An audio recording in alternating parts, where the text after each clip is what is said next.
Guys, good morning. Magkulay ako ng buhok ko kasi sobrang puting-puti na siya. Yun o. Puting-puti na talaga siya, guys. Ipapawisan pa ako. Ready na ako. Ginamit kong pangkulay is yung batika powder. Yung parang organic lang siya. Kasi 2 weeks lang to or isang linggo. Babalik na naman yung kulay niya. Kaya gusto ko yung natural lang. Yung hindi siya bubog-bog talaga. Kasi nga yung buhok ko nag-fold. Naglalaglagan. So, ayan. Ready na tayo. Yung gawin natin. Grabe na talaga yan. Ang hirap, nakakapagod minsan magkulay. Pero kailangan ko magkulay kasi araw-araw malabas tayo. May trabaho tayo. Tapos nakikita ng mga kasama ko na sobrang puti na ng buhok ko. Sabi, hindi niyo mo yan papakulayan. Eh, wala naman akong time pumunta doon sa parlor. Kaya tayo na magkukulay at saka gusto ko yung mabilisan lang. Yan, good luck. First apply. Batika lang to, guys. May siya, actually. Ito lang dito dapat talaga. Dito sa harap yung makulayan ko. Kasi dito lang naman nag-ano yung buhok ko. Buti na lang nagka-itim ako. Hindi naman siya itim brown. Ito lang ipo-focus ko talaga. Tsaka hindi ito siya masakit. Batika to ng pangkulay. Powder siya, hindi siya liquid. Yung parang organic lang siya. Kaya okay lang na magkulay ako ng kahit buwan-buwan kasi alam kong organic siya. Kasi guys, dito sa Middle East, masilan sila sa mga product. Hindi sila dali-dali sa mga chemical. Kaya hindi nyo nakikita na yung ayun, may mga ibang Araba na nagpapakulay ng buhok pero hindi pa rin nakikita. Nakikita lang kung may party. Kasi doon lang sila nag-open. Sila lang din, puro babae. Pero pag sa bahay, ganun din. Doon lang sila nag-open ng buhok nila. Tapos, pag nagpipicture sila, post sa social media nila, private yung social media nila, hindi naman pinapakita. Ang nipis na talaga ng buhok ko, grabe. Parang ginawa ko na itong lahat. Maano lang yung buhok ko talaga.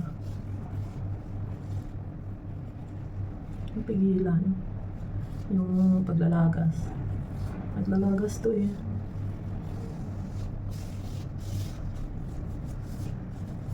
So, for dito lang naman sa unahan talagang kailangan. Ayun o, puting-puti. Kailangan ako,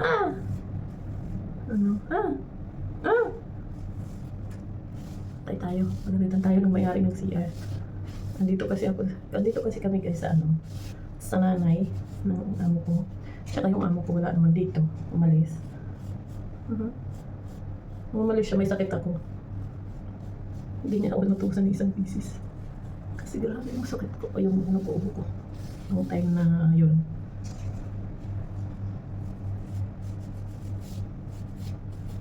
Itong area talaga yan, ha? May tipa-tipa dyan.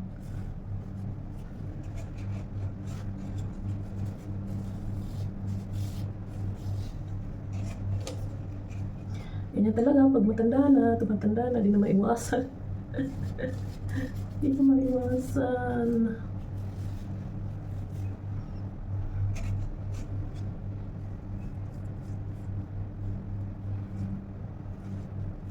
Sililid ko siya ng isang oras. Yung isa dyan lumalaba. Ayaw niya magpainuan. Kami na ayaw niya magpakulay. Lumalaban siya. Hey, sabi mo. Ano akong kulayan?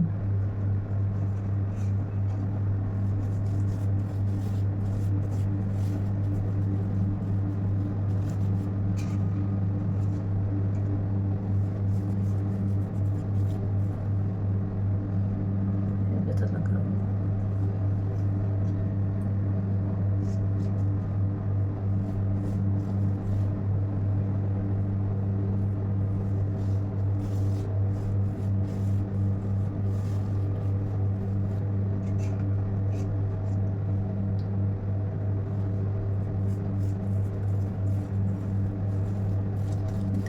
Ito dito. Yung puting-puti yan. Diyan yan.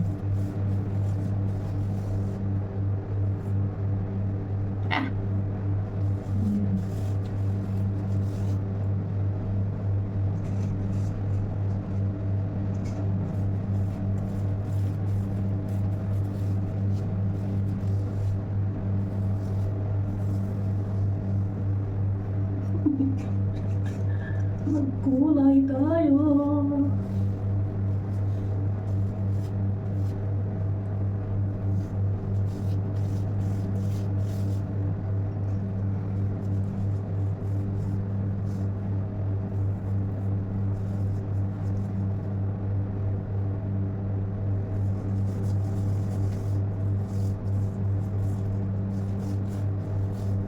Tsaka hindi ito siya dumidikit sa skin. At saka wala siyang amoy. May amoy man siya, no? Nagustuhan ko dito. Hindi siya dumidikit sa skin. Wala siyang matapang na amoy. May amoy siya, pero yung amoy niya ay amoy ng ano lang, dahon na tuyo. Yun. Ang ganun lang.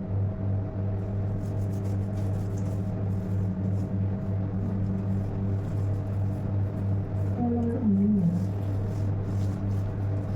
Importante talaga dito sa front. Kasi,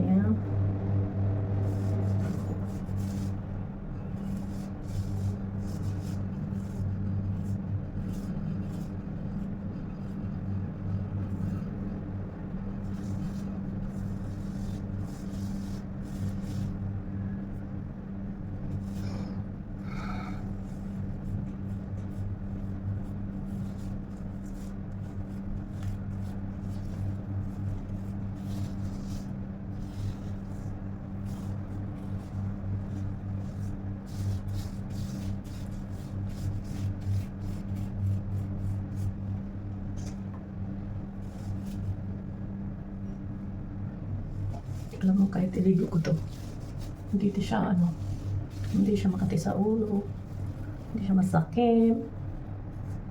Kaya gusto ko itong batika, pero hindi din matagal yung ano nito, hindi din katagal yung effect nito. Kasi natural nga siya, diba?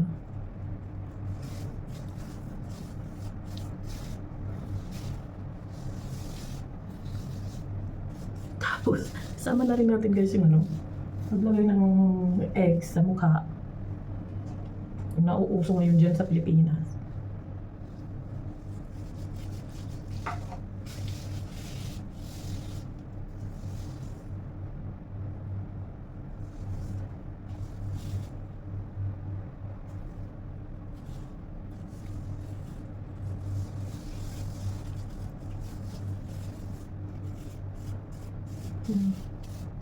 Ganyan. Ang importante lang talaga sa front kasi sobrang kitang-kita na yung ating mga ebidensya.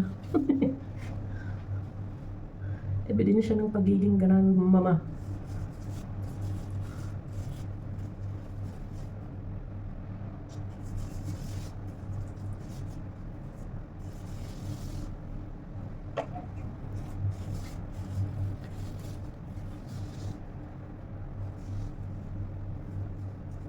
Katingin-tingin.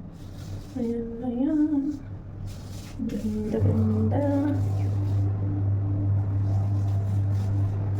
Delete ko siya ng 1 hour, guys. And then, so, ito na nga, guys, ang ating after shower na. Ayan na. Kitang-kita nyo ang pagkakaiba. Wala na siyang mga puti. Oh, pantay na siya. Pero yung kulay ng batika na ginamit ko is dark brown daw.